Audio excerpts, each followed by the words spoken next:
ನಮಸ್ಕಾರ ಸ್ನೇಹಿತರೆ, ನಾನು ಯಶು ಪ್ರಸಾದ್. ಶ್ರೀರಾಮಚಂದ್ರ ಪರಬ್ರಹ್ಮಣೇ ನಮಃ. ನಾಳೆ ಶ್ರೀರಾಮನವಮಿ. ಎಲ್ಲರಿಗೂ ಆ ಭಗವಂತ ಒಳ್ಳೆಯದು ಮಾಡಲಿ. ರಾಮನವಮಿಯ ಶುಭಾಶಯಗಳು. ರಾಮನವಮಿ ಅಂದ್ರೇ ಪಾನಕ ಕೋಸಂಬರಿನೇ ವಿಶೇಷ. ಅದರಲ್ಲೂ ನರಸಿಂಹ ಜಯಂತಿ, ಈ ಗೌರಿ ಹಬ್ಬಗಳು, ಇದರೆಲ್ಲ ನಾವು ಮಾಡುವಂಥದ್ದೇ ಪ್ರಮುಖವಾಗಿ ಈ ಪಾನಕ. ಈ ಪಾನಕದಲ್ಲಿ ಒಂದು ವಿಶೇಷತೆ, ಟೆಂಪಲ್ ಸ್ಟೈಲಲ್ಲಿ ಒಂದು ಪಾನಕ. ನಮ್ಮ ಮೇಲುಕೋಟೆಗಳಲ್ಲಾಗಲಿ ಅಥವಾ ಯಾವುದಾದ್ರು ದೇವಸ್ಥಾನಗಳಲ್ಲಾಗಲಿ ಪಾನಕ ಅಂದರೆ ಒಂದು ವಿಶೇಷವಾಗಿರುತ್ತೆ.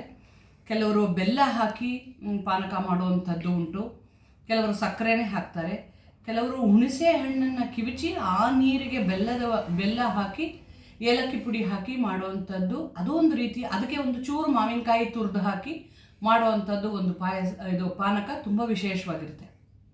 ಇಲ್ಲಿ ನಾನೊಂದು ವಿಧವಾದಂತಹ ಪಾನಕವನ್ನು ನಿಮಗೆ ತೋರಿಸ್ಕೊಡ್ತೀನಿ. ಇದು ಸಿಂಪಲ್ಲು, ಗೊತ್ತಿರೋರಿಗೆ ನೋ ಪ್ರಾಬ್ಲಮ್, ಗೊತ್ತಿಲ್ಲದೆ ಇದ್ದವ್ರು ಮಾಡಿ.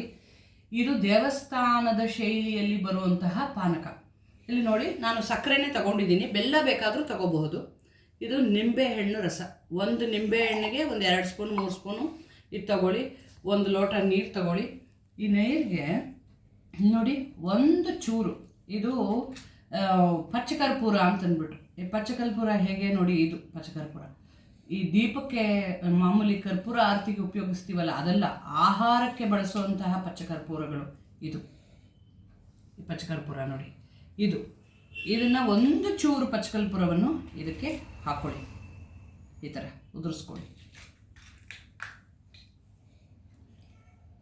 ಮನೆಯಲ್ಲಿ ಇರುವಂತಹ ಕೇಸರಿ, ಇದು ಕೇಸರಿ ನೋಡಿ, ಇಷ್ಟು ಕೇಸರಿನ ಇಷ್ಟಕ್ಕೆ ಹಾಕ್ಕೊಳ್ಳಿ. 1 ಲೋಟ ನೀರಿಗೆ ಇಷ್ಟು ಕೇಸರಿ. ಇದು 1 ಲೋಟ ಪಾನಕಕ್ಕೆ ಇಷ್ಟು ನೋಡಿ, 2 ಸಲ ಹೀಗೆ ಅಲ್ಲಾಡಿಸ್ಬಿಟ್ರೆ, ಬೇಕಾದರೆ ನೈವೇದ್ಯಕ್ಕೆ ಮಾಡೋಕ್ಕೆ ಒಂದು ಅರ್ಧ ಗಂಟೆ ಕಾಲ ಮುಂಚೆ ಈ ಪಾನಕವನ್ನು ತಯಾರು ಮಾಡಿದಾಗ ಇದರಲ್ಲಿರುವಂತಹ ಕೇಸರಿಯ ಮತ್ತು ಈ ಪಚ್ಚಕರ್ಪೂರದ ರಸ ಇದರಲ್ಲಿ ಬಿಟ್ಟು ಇದು ಅತ್ಯಂತ ರುಚಿಕರವಾಗಿರುತ್ತೆ. ಇದಕ್ಕೆ ಬೇಕಾದರೆ ಒಂಚೂರು ಏಲಕ್ಕಿ ಪುಡಿ ಹಾಕೋಬಹುದು. ಇಲ್ಲ ಅಂತಂದರೆ ಬರೀ ಕೇಸರಿ ಪಚ್ಚಕರ್ಪೂರ ಹಾಕಿ ನಿಂಬೆಹಣ್ಣು ಪಾನಕ ಮಾಡಿ ಭಗವಂತನ ಪ್ರಸಾದವನ್ನು ತಗೊಳ್ಳಿ, ನೈವೇದ್ಯ ಮಾಡಿ. ಎಂಥ ಚೆನ್ನಾಗಿರುತ್ತೆ, ಆರೋಗ್ಯವೂ ಕೂಡ ಇದು. ಮತ್ತು ನಿಂಬೆಹಣ್ಣು ಹಾಕಿ ಕೆಲವರಿಗೆ ಗಂಟ್ಲು ಕೆರೆತ ಬರುತ್ತಲ್ಲ, ಅದು ಕೂಡ ಈ ಪಚ್ಚಕರ್ಪೂರದಿಂದ ಬರೋದಿಲ್ಲ.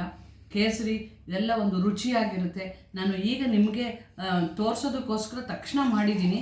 ಇದು ಒಂದು ಅರ್ಧ ಗಂಟೆ ಕಾಲ ಆಯಿತು ಅಂತಂದರೆ ಕೇಸರಿಯ ಕಲರ್ ಬಿಡುತ್ತೆ, ರುಚಿ ಬಿಡುತ್ತೆ.